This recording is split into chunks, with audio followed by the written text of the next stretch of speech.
Hello बच्चों, कैसे हैं आप। आज हम कक्षा 6 विषय संस्कृत रुचिरा के पंचमें पाठ है अर्थात 5वां पाठ जिसका नाम है वृक्षः। इसके सभी अभ्यास कार्य को देखने वाले हैं। प्रश्न 1 अभ्यास है वचनानुसारम रिक्त स्थानानि पूर्यत। वचन के अनुसार रिक्त स्थान की पूर्ति कीजिए। तो यहाँ पर देखिए हमें एक वचन, द्विवचन और बहुवचन दिए हुए हैं और बीच में कहीं कहीं हमें रिक्त स्थान दिखाई दे रहे हैं। तो उन्हें हमें वचन के अनुसार इन रिक्त स्थानों की पूर्ति करनी है। तो आइए इन्हें उत्तर के साथ में देखते हैं। तो जैसे इसमें दे रखा है सबसे पहले वनम का, तो वनम एक वचन, वने द्विवचन और वनानी बहुवचन। उसी प्रकार से जले द्विवचन दिया हुआ था तो इसका एक वचन क्या होगा, जलम, जले, जलानी, ये बहुवचन हो गया। फिर है बिंबम, एक वचन है, बिंबम, बिंबे, बिंबानी, बहुवचन हो गया। फिर दे रखा है वृक्ष का, तो वृक्षम एक वचन, वृक्षौ द्विवचन और वृक्षान बहुवचन। उसी प्रकार से पवन का होगा, पवनम एक वचन, पवनौ द्विवचन और पवनान बहुवचन। फिर है जन का, तो जन का क्या होगा, एक वचन, जनम, जनौ, जनान। प्रश्न 2 कोष्टकेषु प्रदत्त शब्देषु उपयुक्त विभक्तिम योजित्वा रिक्त स्थानानि पूर्यत। कोष्टक में दिए गए शब्दों में उचित विभक्ति जोड़कर रिक्त स्थानों की पूर्ति कीजिए। तो यहाँ पर देखिए ये रिक्त स्थान दिए हुए हैं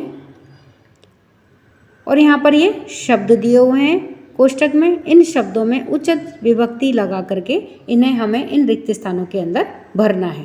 तो आइए उत्तर के साथ में देखते हैं। तो इसमें सबसे पहले दे रखा है कि अहम रोटी का, तो यहाँ देखिए रोटी का क्या दे रखी है कोष्टक के अंदर, रोटी का, तो इसके अंदर हमें विभक्ति चिन्ह लगाना है। तो क्या बनेगा, अहम रोटी काम खादामी, मैं रोटी खाता हूँ।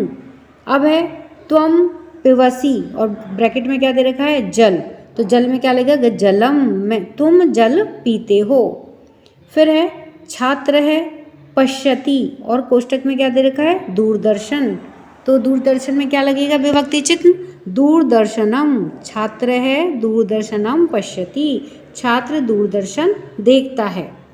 फिर है वृक्षः पवनम पिबन्ति, तो पवन में विभक्ति चिन्ह क्या लग जाएगा, पवनम, वृक्ष हवा पीते हैं। फिर है ताहा कथाम लिखन्ति, ताहा यानी कि वे सब, कथाम यानी कहानी, लिखन्ति लिखती हैं, तो कथा का क्या हो जाएगा, कथाम। अब है आवाम जंतुशालाम गच्छावः, जंतुशाला में क्या लग जाएगा, जंतुशालाम, तो आवाम हम दोनों जंतुशाला जाते हैं। प्रश्न 3 अधोलिखितेषु वाक्येषु कर्तरी पदानि चिनुत। अधोलिखित वाक्यों में कर्तरी पदों का चयन कीजिए। तो यहाँ पर कुछ वाक्य दे रखे हैं, उनमें हमें यह बताना है कि इनमें कर्ता पद कौन सा है। तो आइए इन्हें उत्तर के साथ में देखते हैं। पहले है कि वृक्षः नभः शिरस्सु वहन्ति, वृक्ष आकाश को सिर पर वहन्ति यानी धारण करते हैं।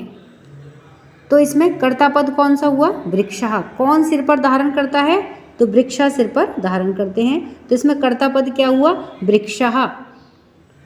तो इसमें देखिए वहन्ति क्या है, क्रिया है, तो क्रिया से पूछेंगे कि भाई कौन, तो कौन का जवाब हमको मिल रहा है कि कौन धारण करता है, तो वृक्षः, तो इसमें कर्ता पद क्या हुआ, वृक्षः। फिर है बिहगः वृक्षेषु कूजन्ति, पक्षी वृक्ष पर कूंजते हैं। तो कौन कूजते हैं, तो इसमें क्रिया तो क्या हुई, कूजन्ति हुई, तो कूजन्ति क्रिया है, तो कौन कूजते हैं, तो बिहगः, तो यहाँ पे क्या आएगा, पक्षी बिहगः। फिर है पयोदर्पणे वृक्षः स्वप्रतिबिंबं पश्यन्ति, पयोदर्पणे अर्थात पानी रूपी दर्पण में वृक्षः वृक्ष स्वप्रतिबिंबम अपने प्रतिबिंब को देखते हैं।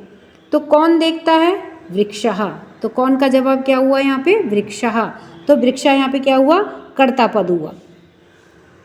फिर है कृषकः अन्नानि उत्पादयति, कृषक अन्न का उत्पादन करते हैं। तो उत्पादयति तो यहाँ पे क्या हुई, क्रिया हुई, तो इस क्रिया को कौन कर रहा है? कृषक है। कौन करता है इसको? कृषक है। तो कृषक यहाँ पे क्या हुआ? कर्ता पद हुआ।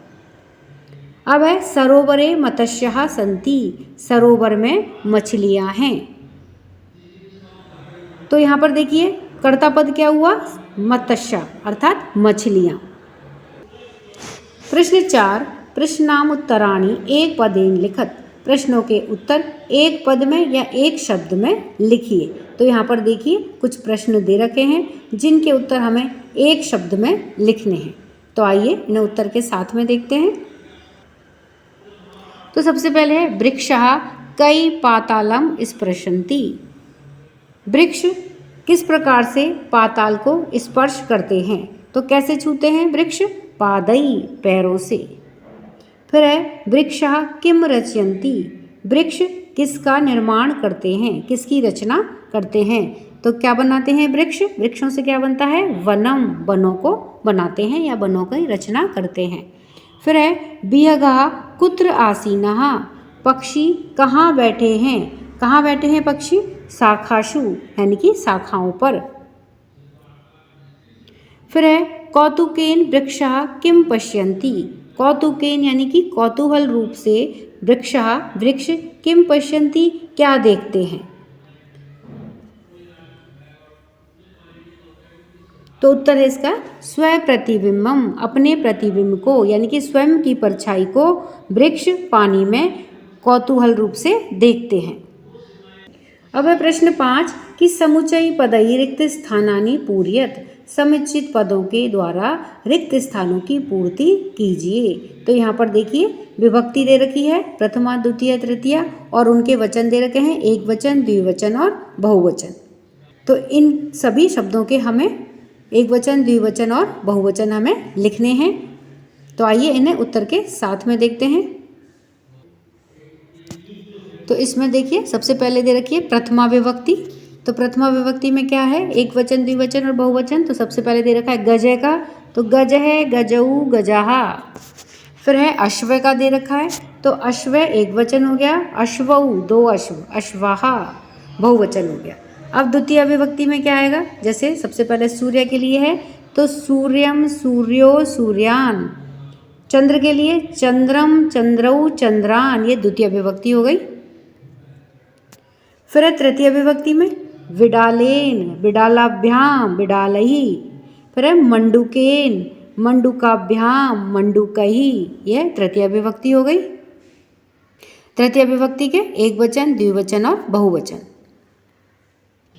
फिर है चतुर्थी विभक्ति में सर्पाय सर्पाभ्याम सर्पेभ्य।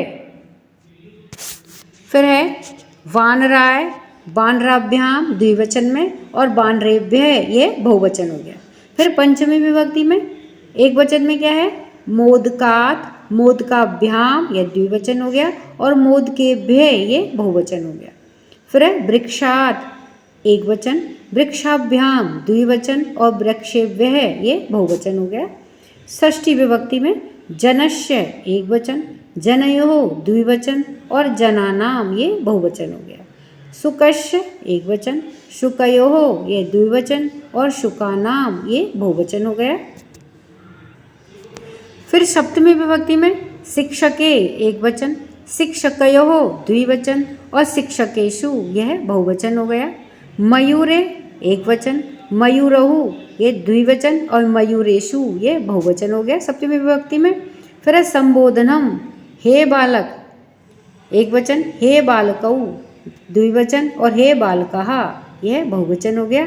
तो हे नर्तक है एक वचन, हे नर्तकौ द्विवचन और हे नर्तकः, यह बहुवचन संबोधन में हो गया। प्रश्न 6 भिन्न प्रकृति कम पदम चिनुत, भिन्न प्रकृति वाले पद को चुनिए, यानी कि जिसकी प्रकृति भिन्न है, यानी कि जो इनमें से अलग है, जिसकी मैचिंग इनके साथ में नहीं बैठ रही है, उस पद को हमें अलग से चुन करके बताना है।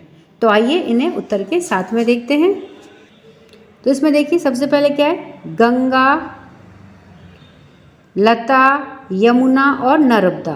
तो इसमें देखिए अलग क्या है? लता, क्योंकि गंगा, यमुना और नर्मदा ये तीनों नदियों के नाम हैं और लता, लता यानी क्या होता है? बेल होता है। तो ये इसमें क्या लिखेंगे हम कोष्टक के अंदर? लता, क्योंकि यह इन तीनों से भिन्न है।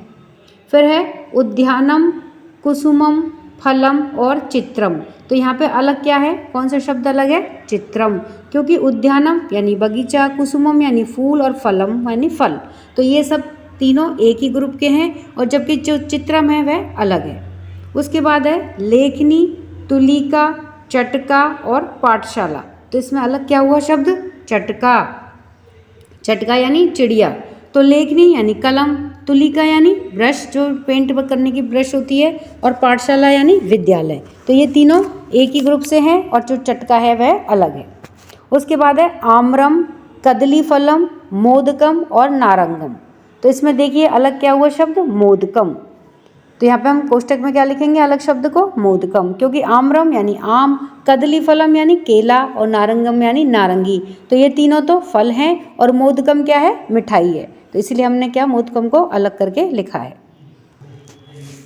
प्रश्न 7 का है कै वार्तालापे रिक्त स्थानानि पूर्यत। वार्तालाप में रिक्त स्थानों की पूर्ति कीजिए। यहाँ पर देखिए शकुंतला और प्रियंवदा का वार्तालाप दिया गया है, जिसे हमें जो रिक्त स्थान दिए गए हैं इसमें हमें उचित शब्दों को भर के उसे पूरा करना है। तो आइए इसे उत्तर के साथ में देखते हैं। तो सबसे पहले है शकुंतला, प्रियंवदे। तो शकुंतला प्रियंवदा से कहती है कि हे प्रियंवदा, अहम नृत्यामि, मैं नाचती हूँ या मैं नाच रही हूँ। त्वम किम करोषि। तो यहाँ पे देखिए पहला रिक्त स्थान था, उसमें क्या आएगा, अहम, मैं। अब वो उससे पूछ रही है कि त्वम किम करोषि। तो यहाँ पर रिक्त स्थान में क्या आया है, त्वम। किम करोषि, तुम क्या कर रही हो। तो अब देखिए प्रियंवदा जवाब देती है, कहती है शकुंतले, हे शकुंतला, अहम गायामि, मैं गाती हूँ।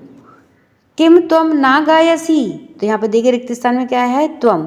तो यह उससे पूछ रही है कि किम त्वम ना गायसी, क्या तुम नहीं गाती हो। तो शकुंतला कहती है कि प्रियंवदे, हे प्रियंवदा, अहम। तो यहाँ रिक्त स्थान में क्या आया, अहम, मैं, ना गायामी, मैं नहीं गाती हूँ। अहम तू नृत्यामी। तो रिक्त स्थान में क्या है यहाँ पे, अहम तू नृत्यामी, मैं तो नाचती हूँ। फिर प्रियंवदा कहती है शकुंतले, हे शकुंतला, किम तब माता नृत्यति। तब यानी तुम्हारी, क्या तुम्हारी माता नृत्य करती है।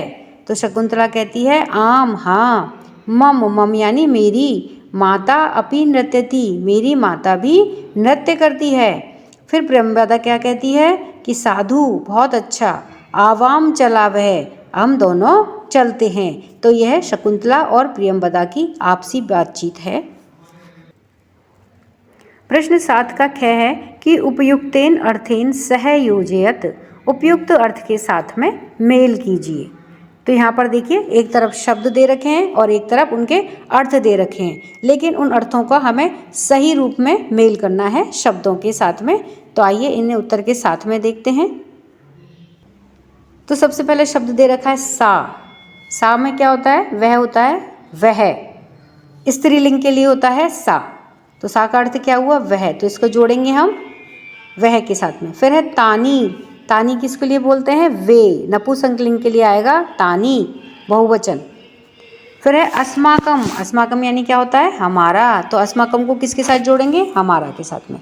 यूयम, यूयम यानी तुम सब। फिर है आवाम। आवाम यानी हम दोनों। फिर है मम। मम यानी मेरा। तो इसको किसके साथ में जोड़ेंगे, मेरा के साथ में। फिर है युवयो। युवयो यानी तुम दोनों का। तो इसको किसके साथ जोड़ेंगे, तुम दोनों के साथ में। फिर है तब। तब यानी तुम्हारा। तो इसको किसके साथ जोड़ेंगे, तुम्हारा। तब का सही शब्द क्या है, तुम्हारा। तो इस प्रकार से हमने इस पाठ के सभी अभ्यास कार्य को देखा है। वीडियो पसंद आने पर वीडियो को लाइक करें, शेयर करें। चैनल पर नए हैं तो सब्सक्राइब करना ना भूलें। मिलते हैं नई वीडियो में। इसी के साथ धन्यवाद।